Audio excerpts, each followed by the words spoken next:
Coming up on 2020 on ID, a Las Vegas mother of 4 out for a drive at night. The car came up really fast behind us. He swerves around us and I honked the horn. That mother supposedly followed home, gunned down. I was screaming and crying, saying, "Mom's been shot, Mom's been shot." The hunt for her attacker is on. Her family destroyed by grief. That's my wife. But was the first story in the headlines Apparent incident of road rage. the entire story? Wait, what happened? A lot more complicated than the first reports of road rage. What really happened that night? We put all the pieces together. Witnesses telling what you've never heard before. And the first words out of his mouth, I got them. The victim painted as a villain. People start to wonder, should I be feeling bad for her? Are you all happy? You made my wife look like an animal. And the suspect with his own story to tell. Every direction I went, she would just follow. In this story, nothing is as it appears to be. And whatever happened in Vegas doesn't stay in Vegas. If this were a movie, it would almost be too unrealistic. A dangerous intersection. Welcome to 2020 on ID. I'm John Quinones. It's a tale that seemed all too familiar. A heated exchange between two strangers leads to road rage and then murder. But in the story you're about to see, as the truth unfolds, it reveals a knot of tangled relationships, mistaken identity, and overwhelming fear. As Deborah Roberts first reported in 2015, no one could have seen this chance encounter going so terribly wrong. It's a cool Thursday night in America's favorite adult playground, Las Vegas, and the Strip is already jumping. But across town, near another playground in a part of Vegas where people actually live, a local mom's about to set a mystery in gear. She pulls in and she smiles and she's like, "I don't need you crashing the car." 44-year-old Tammy Myers is giving her 15-year-old daughter, Crystal, her first driving lesson. At 10 o'clock at night? Why would you go for a driving lesson at night? I wanted to go at night because, there's no cars around that you can possibly hit. And why'd you pick that area? It's close to home. So Tammy steers her 1993 Buick from the family home on Mount Shasta Circle to this empty parking lot at a nearby junior high school. A parking lot that's just wide open. Tammy and husband Bob have raised 4 kids in this neighborhood, teaching them all to drive right here. So you didn't think anything about the fact that they were going driving late at night? You know, we live in Las Vegas. We're a 24-hour town. That night, Bob is 300 miles away on business in Kernville, California, a traveling vendor selling hats and T-shirts at local fairs and sporting events. Son Robert Jr. is with him, the others back in Vegas, the eldest, Brandon, at home. And everything was good. Everybody was happy. And here's how Crystal says it all played out. Back in that parking lot, she takes the wheel, delicately maneuvering the car, delighting in every turn.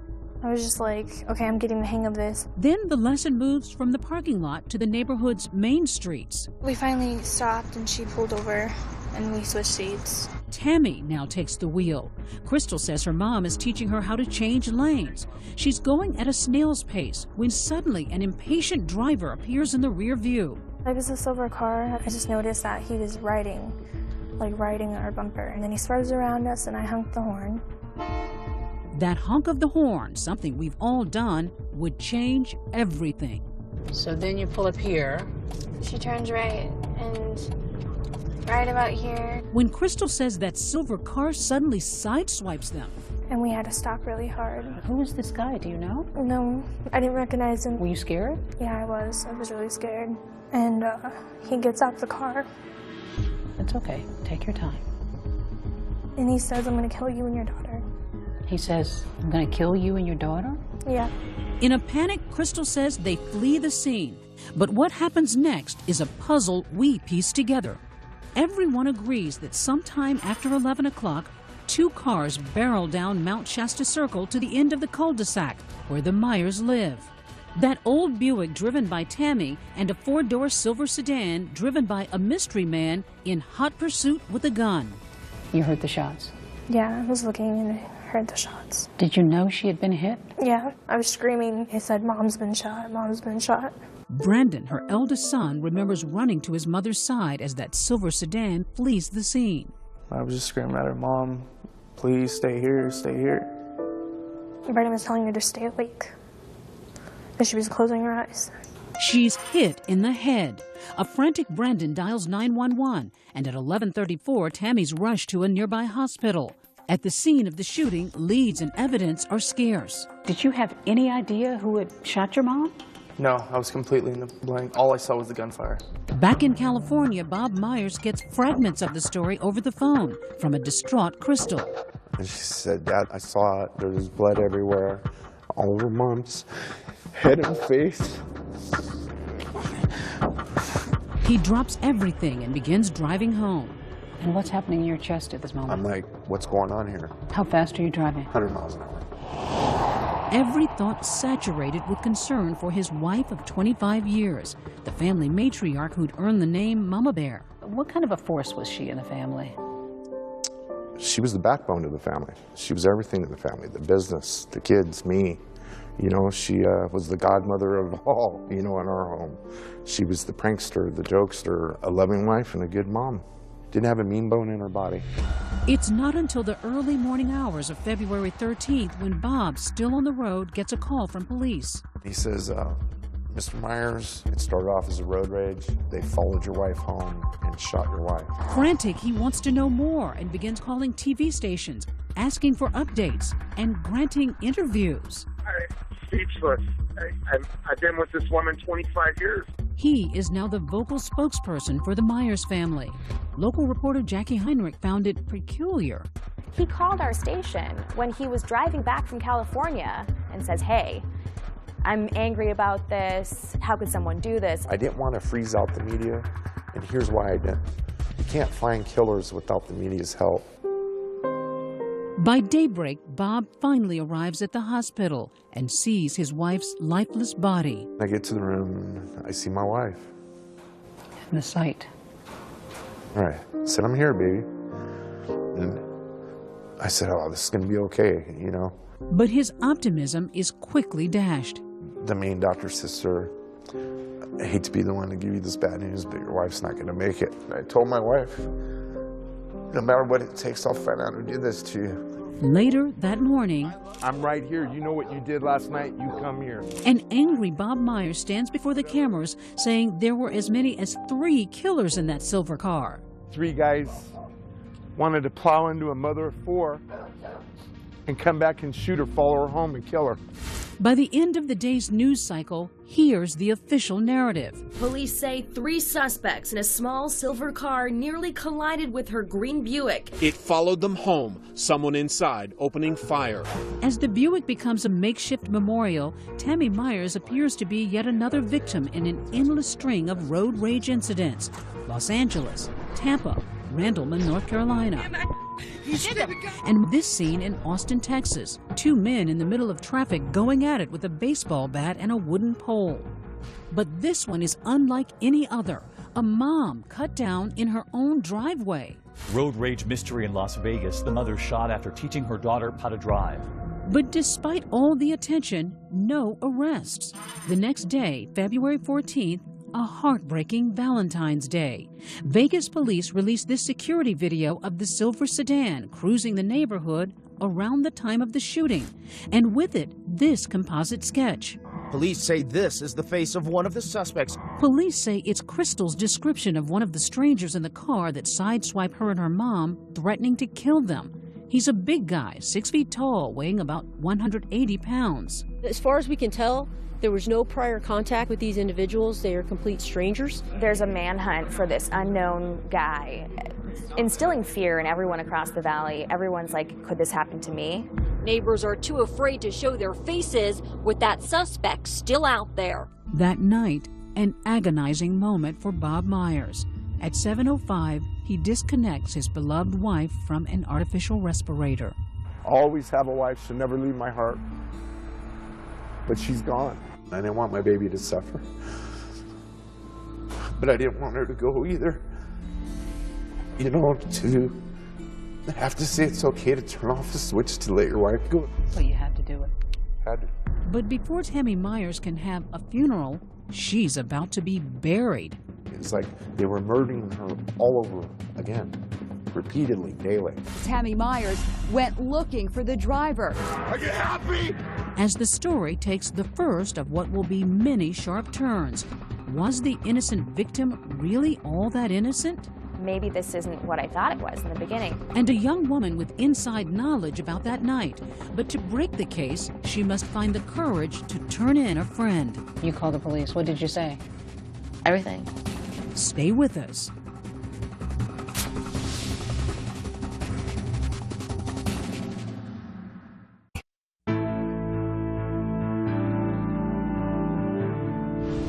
After a chance encounter with an angry driver, mother of 4 Tammy Myers has been shot dead outside her home. It seems like a case of road rage gone terribly wrong. But as Deborah Roberts reports, a piece of new information is about to turn this story on its head. A mother targeted. The hunt for her attacker is on in what's being called a case of road rage. She was a good woman and she didn't deserve this. While police search for the person who gunned down Tammy Myers, her family comes to grips with their loss. 3 days after removing his wife from life support, dear God, protect them in the days to come. Bob Myers holds a candlelight vigil. This is a testament to a good person in a community that needs good people. But now there are as many whispers about shooting victim Tammy Myers as there are prayers for her. I want to keep the facts as they are because it's starting to get twisted. Just hours earlier, police announced a stunning discovery, one that paints a much different picture of this Las Vegas mom. The reason I wanted everyone here was to just clarify some things. A big piece of the Myers account has been missing. Turns out, between that alleged road rage incident and the shootout, Tammy Myers returned home with no one in pursuit, dropped off her daughter, and instead of dialing 911, picked up her son, who's armed with a gun, and went back on the road. She tells her 15-year-old daughter to wake up her son, who was in bed, and have him come outside and get in the car with her so that they can find who frightened them while they were on the roadway. She got her 22-year-old son to get his weapon. I mean, people start to wonder, should I be feeling bad for her? Local reporter Jackie Heinrich says that surprising and late disclosure changed the whole tone of the story. When the police held a press conference and said, actually, Tammy Myers went back out, then they started to think, maybe this isn't what I thought it was in the beginning. Suddenly, the family is feeling the burn of online hate, with comments like, "Am I the only one who's glad she got shot?"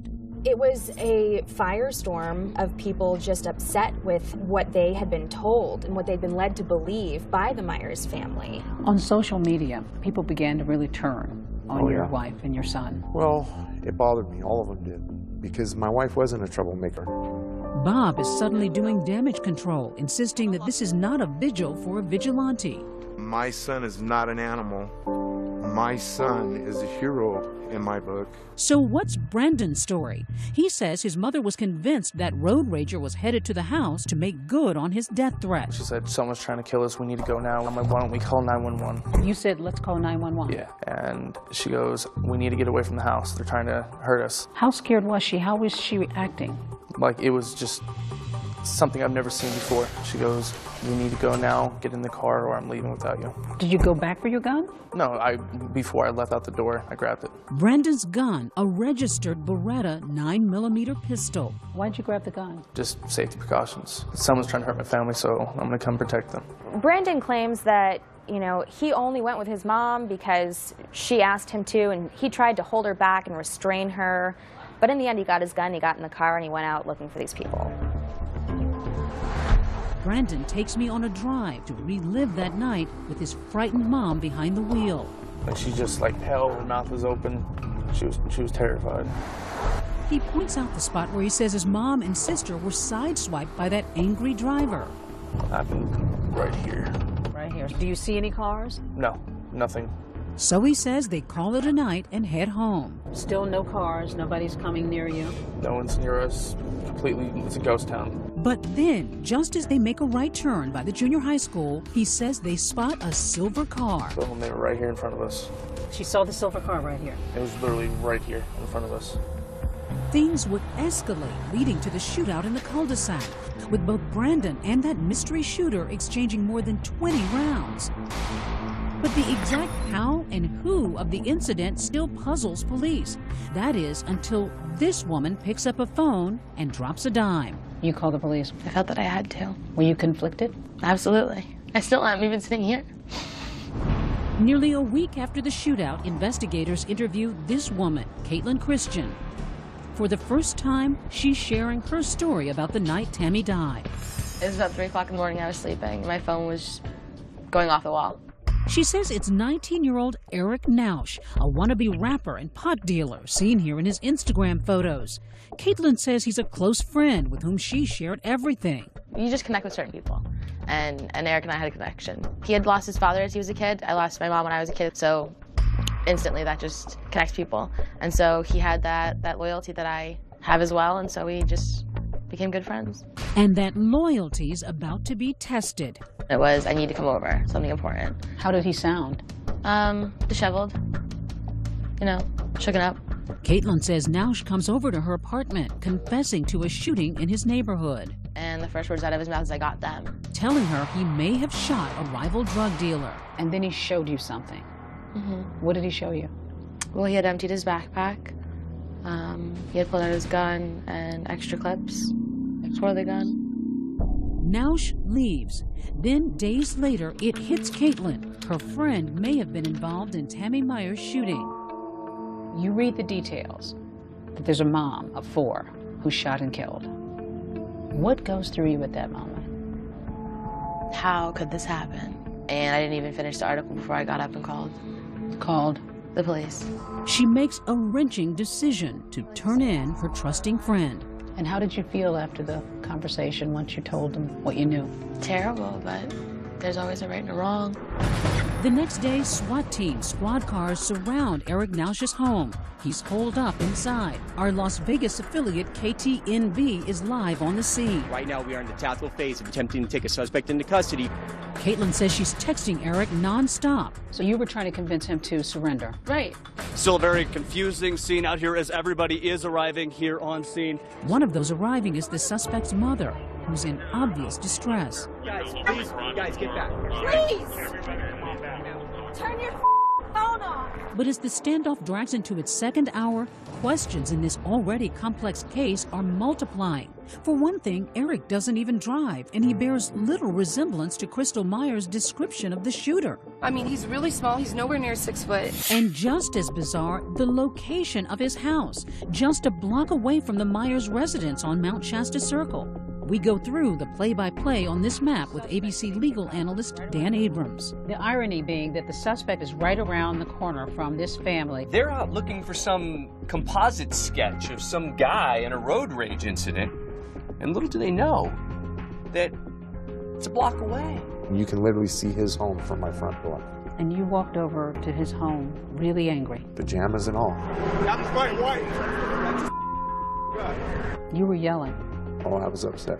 No, it ain't okay. Bob Myers is devastated, the police stopping him from getting any closer. And in that moment, his understandable grief turns to unforgiving anger. Are you all happy? You made my wife look like an animal and my son. There's the animal a block away. Are you happy? My wife was a victim. She lost her life. And it's like they were murdering her all over again. Repeatedly, daily.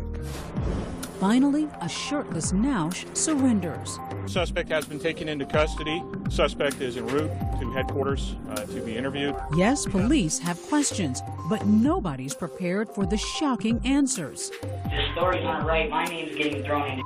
Nausch is about to spin a whole new version of the story. When we come back, Eric Nausch says road rage had nothing to do with it. I just had threats on my phone. And claims Tammy Myers was stalking him. Every direction I went, she would just follow. Everywhere I went, that car was there. Stay with us.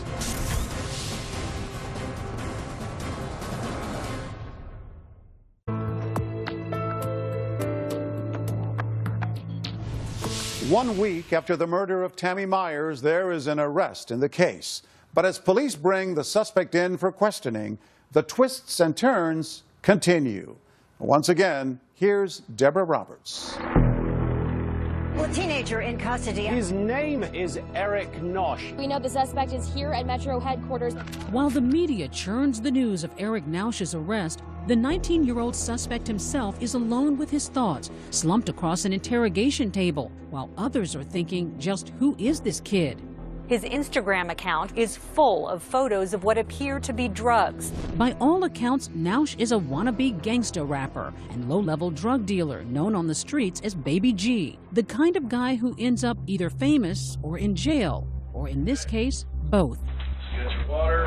All good? Mm-hmm. All right. But his close friend Caitlin Christian sees him more as a lost child whose father committed suicide in 2010 and is now living with his mother and a baby sister. Eric is a good person. Eric has a huge heart. Was he a troubled kid? I don't believe so. He wasn't a violent person. I believe that there's a void when a parent's not there, but I don't think he was a troubled individual, no. Nausch may be in need of a father figure, and Detective Clifford Mogg is happy to oblige, kicking off the interview with a laid-back Miranda warning. I just need to advise you of your rights, and then I want to talk about you. All right, you have the right to remain silent. After some friendly talk, So, tell me about Eric. the cuffs are off, trust building. You'll be cool with us, aren't you? And very slowly, Detective Mogg starts pulling the string. In your mind, what's this all about? Tell me. Well, you guys think that I did something. Nausch says he's no killer, just a pothead who likes to light up at Anson Park. Curiously, the park just across the street from the junior high school where Tammy Myers was giving that driving lesson. The park has always been my #1 spot. But Nausch says on the night of Tammy's murder, he was hanging out at this guy's house. Yeah, murder, kill. A local rapper named Young Crane. I went over there sometime between the afternoon and I was there until the next morning. Then talk of weapons. Have you ever been in possession of any handguns, real guns? Yeah, but I got rid of it. When? Probably about like a month ago. So describe the gun. It was like this big, and it was black and it was silver. Much needed protection, Nausch says, because rival drug dealers had been threatening him and his family. Kids threaten your family or other people threaten your family? Yes. An hour later, detectives finally reveal their hand, letting Nausch know they've already blown up his alibi, because his best friend Caitlin has told them everything. Katie really likes you. She said you were like a little brother to her. Where he'd been, what he'd done, and the gun he did it with.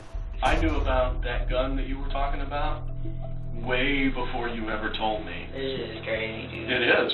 Everybody's trying to see you do the right thing, but everybody realizes that you made a bad mistake that night, okay? And the fact that you sought out Katie to talk to that night, that lets me know that this was really bothering you. Cornered, Nausch can no longer carry the weight on his slender shoulders. Come here, Eric. Look, son, tell me what happened, okay? You gotta get this off your mind. I really did no mama though, bro. No mama was born. So tell me what happened. Tell me from the beginning, Eric. Now get ready for Nausch's story, which begins just after 10 o'clock. That night, he's in the park, armed and paranoid over the threats he'd been receiving, when he notices Tammy's Buick circling slowly in the school parking lot. Every direction I went, she was just following. Everywhere I went, that car was there. He says he was sure it was someone stalking him, so he hides and calls a friend to pick him up so he can get away. It was a smooth 30-45 minutes before I even got in the car, until I knew this car was out of sight. The friend arrives in a silver Audi sedan. Nausch thinks he's escaped his enemies, but almost instantly crosses paths with that Buick once again. They just came out of nowhere. They were following us, and they didn't even turn. He tells police something that surprises them, that someone in the other car was brandishing a gun at him. So far, we have you telling us that these people were waving a gun, okay? Waving a gun out the window. Listen to me. Nobody but you have said that. And he reveals something else that thus far has gone unreported. He fires shots at Tammy's car even before the fatal shooting. And I just cocked it back and I started shooting them. He says the cars separate and he starts heading home. But as he turns onto a street, suddenly they are once again face to face. And go back and they're passing my house, dude. With their arms out and everything, they're passing my house. And Nausch, now panicking, follows that car into the cul-de-sac. I really thought these were the guys that have been threatening me this whole time. When you pulled into the cul-de-sac, what did you see? First thing I seen them running up to the door. That's all I kept thinking is they going to grab more straps. And I didn't let up the bullet I had in there. I got scared. Do you think he had any idea that it was Tammy Myers in that car? No. I full-heartedly, in my soul, believe he had no idea. You know, you can tell when someone's hiding facts or holding back. And he wasn't. He didn't even know if anyone had been struck at this point, let alone who was in the vehicle. He had no idea. After unloading his gun, Nausch flees the scene, thinking he'd protected his family. It's only days later, Caitlin says, they both realize he may have just destroyed one. What was his reaction when he realized that it was Tammy? Nauseating remorse. Like, he could not understand how it happened. How did it go from, I was terrified and these are some punk kids looking for me, to the life of a mother. He saves his biggest surprise for last, telling police Myers is not only one of his neighbors, he knows her, has eaten dinner at her table. So you know the family? I know the whole family, man. Is there anything you want me to tell the family? Like, my intentions were to take someone who was going to harm my family up. Not my homie's mom. Not Tammy. The stunning relationship is confirmed for the first time when Bob Myers later addresses the press. We knew how bad he was, but we didn't know he was this bad. Myers claiming his wife had mentored the troubled youth. My wife spent countless hours at that park consoling this boy. She was really good to him. She fed him, she gave him money, she told him to pull his pants up. Some saw it as odd that you didn't disclose that you knew him to the media at one point, and then later on you did. Because I didn't know. I never knew Nausch's last name. I knew him as Eric. I didn't know until I saw his picture on television. Detectives leave their suspect alone in that room, this time to call his mother and let her know he won't be coming home. Mom, I love you. I love you. Okay, I've already told them everything. The only reason I confessed, Mom, was because they knew everything. But the case is far from closed. Nausch won't give up the driver of the silver sedan and claims no knowledge of any prior road rage incident. The so-called confession has some problems with it. And was there a darker side to the relationship between Tammy and her killer? Mrs. Myers used to come to the park and try to purchase things off of him. Stay with us.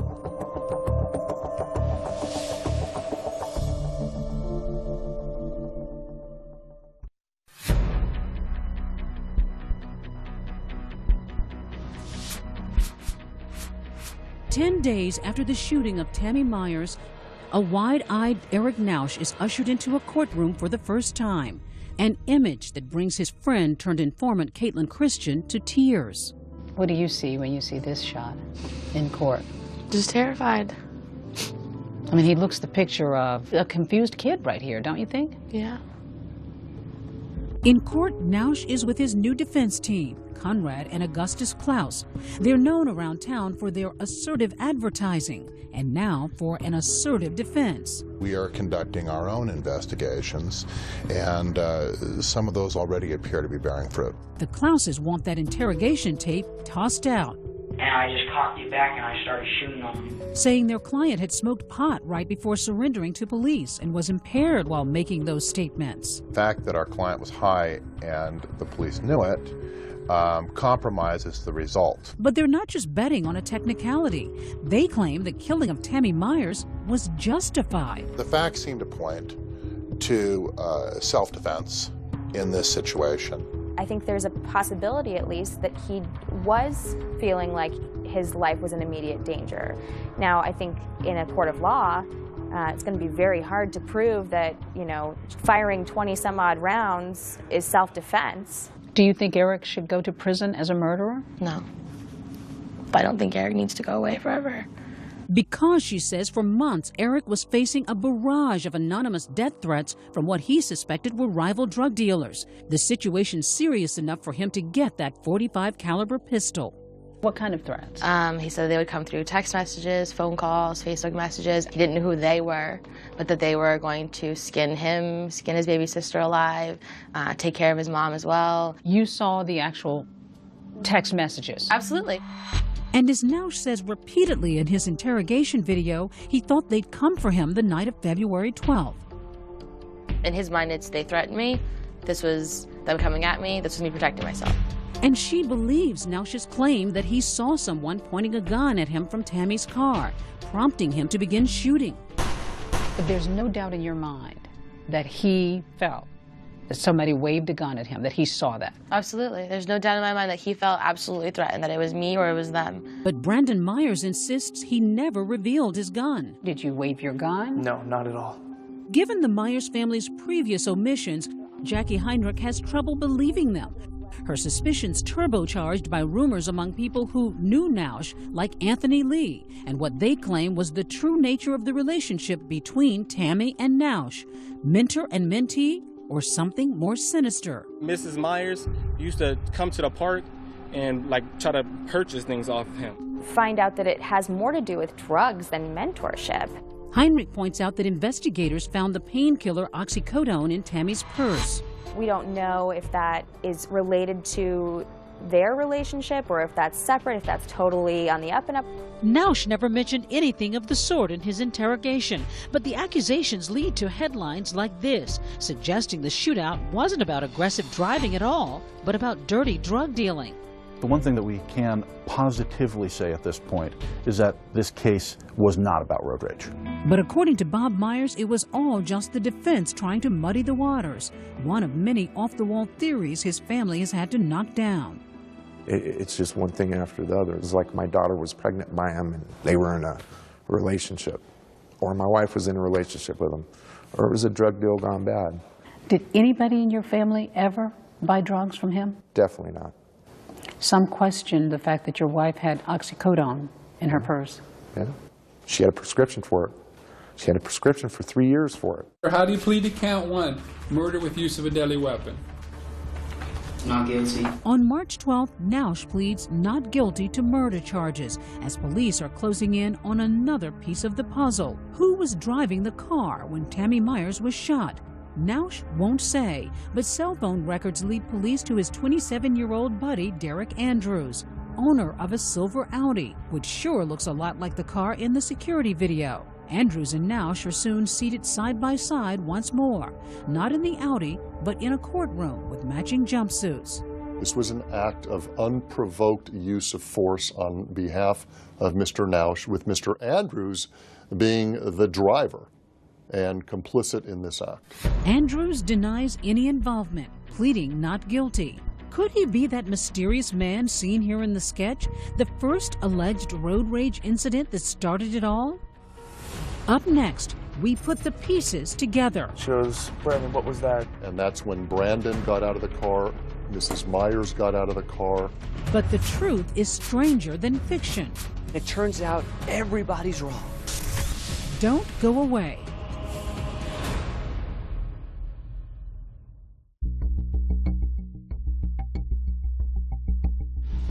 With arrests made, suspects in custody, and charges brought, finally, the prosecution's story, the version jurors will hear at trial. DA Stephen Wolfson thinks he can finally explain what happened the night Tammy Myers was killed. There's no evidence to support that Mrs. Myers was doing anything other than being out with her daughter, giving her daughter some sort of driving lessons. Wolfson believes Crystal Myers. Yet what happened next is a series of bizarre, tragic coincidences, the odds of which, even by Vegas standards, are incalculable. 10:10 p.m. Tammy's offering that driving lesson to her daughter in the school parking lot.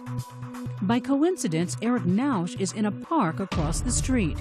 He's carrying a .45 caliber handgun and the weight of the world on his shoulders after death threats from some rivals. Now, this is a kid, in my opinion, who had a .45 caliber weapon that speaks volumes. A .45 caliber is a huge weapon.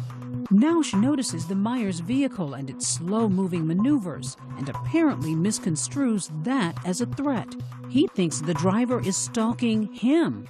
And nobody seems to dispute that it all started right here in this junior high school parking lot. Just out for some driving lessons. 10:50 p.m. After the driving lesson, Tammy Myers gets back behind the wheel and begins heading home. 10:56, she sees a silver sedan speed up behind her and pass aggressively. Her impulsive teen daughter makes a fateful decision. Crystal reaches over and slams on the horn. If that horn hadn't been honked, none of this probably would have happened. It's full-on road rage as the silver car pulls in front of the Myers. Crystal says the driver hops out, walks toward her mom's car and says, "I'm gonna kill you and come back for your daughter." We'd be very interested to find out who was in that other car, because we don't believe it was Mr. Nausch. Back at the park, Nausch is being picked up by friend Derek Andrews, coincidentally driving a different silver sedan. Meantime, Tammy Myers makes it back home, and instead of dialing 911, drops off her daughter and picks up 22-year-old son Brandon, who grabs his pistol. He happens to be a registered handgun owner. It was a mistake on her part, in my opinion, but it is what it is. The search begins as mom and son take off looking for the road rager. Moments later, they locate him, or so they think. We pulled up. Boom, they were right here in front of us. She saw the silver car right here. It was literally right here in front of us. What did she say when you see the car? Brandon, that's them. Those are the ones that threatened to kill me and your sister. A chance encounter and what would be a fatal case of mistaken identity, as Tammy has the right color but the wrong car, one occupied by Nausch and Andrews. It's right here that she thinks she's found the car. And it's at that same moment that Nausch thinks he's being followed by this green car. So now you have both of them mistakenly paranoid about the other. When Nausch spots the stalking green Buick, the same exact one he spotted in the parking lot, he surmises that he's the one about to be attacked. Moments later, shots fired. The first, but not the last time bullets will fly that night. At that point, the evidence says that Mr. Nausch raised his weapon in a threatening manner. This is a loud .45 caliber gun, makes a lot of noise, very intimidating. She goes, "Brandon, what was that?" I said, "Mom, we're getting shot at." At that point, she's shaking. He says he fired some shots there, but he didn't hit anybody. This should have been the end of it, which is Nausch has now gotten to threaten the drug dealers who he thinks are behind him. He's fired his weapon. They've learned their lesson. Both cars speed off. Myers and Nausch each heading home, taking parallel streets. But remember, they live only a block apart, and in the final, cruelest twist of fate, find themselves headed for disaster as they turn toward their houses, winding up on the same street. The Myers pull into the cul-de-sac. Derek Andrews follows them in. And that's when Brandon got out of the car, Mrs. Myers got out of the car. There's no evidence to suggest that Brandon or Mrs. Myers did anything to legally provoke and give Mr. Nausch the legal right to use deadly force. The minute he follows them into that cul-de-sac, he's now become a threat. What did you think was about to happen at that point? Did you think there was going to be a shootout? No, until they started shooting. And everything was like slow motion, like very slow pace. It was weird. Nausch empties his .45 and reloads.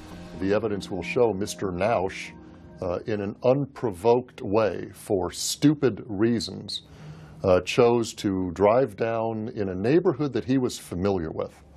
And he saw two people and opened fire. When the shooting stops, the sedan backs away, and Brandon Myers sees his mother on the ground. She was laying and bleeding. So just seconds more and you would have both made it into the house. Yeah. A year later, that house soon to be only a memory. The Myers family packing up, moving out of the neighborhood and away from the specter of Tammy. I catch myself all the time calling her. I'll sit in my chair out in the living room and I'll go, "Hey, babe." Nothing comes back. The quiet cul-de-sac, once a safe and secure street for the boys' football fun, will now be remembered for the woman it could not protect. And I hate looking at this. I just stare at the ground right there. And I know that she was right there. The family has had a book written telling their side of the story as they await the trial of Eric Nausch. Bob will wait until after that to lay his wife's ashes to rest. You haven't buried your wife? Oh, no. Why not? Because everything that was said about my wife. When I put my wife in the ground, I want all the truth out. And I think the only way we're going to get that out is from a trial. Mrs. Myers, as I understand it, was a nice lady who was willing to try and help a troubled kid. That's what the evidence will show and nothing more. They're all over here driving around like clowns. A year later, another incident in Las Vegas between the driver of this truck and a motorcyclist. But Brandon Myers didn't need to see that to give peace a chance. In the wake of his mother's death, he surrenders the 9mm pistol he took with him that fateful night. The cops have it. I mean, I told them I don't want it back. They can keep it. For Crystal, the youngest Myers child, life has been difficult. The loss, the scorn, the guilt. You saw everything. Yeah. I asked myself, what if we didn't go? Or what if I didn't want to go? Or what if I never honked the horn? It probably would have been different. Crystal is coping the best way she knows how, through music. You say that you've actually written a song. Yeah, I did. Do you mind singing a little bit? Sure. The angel will fly and let the song go. I know she'll be alright. All these people judging us everywhere we go. The pain will never leave. It will always remain the same.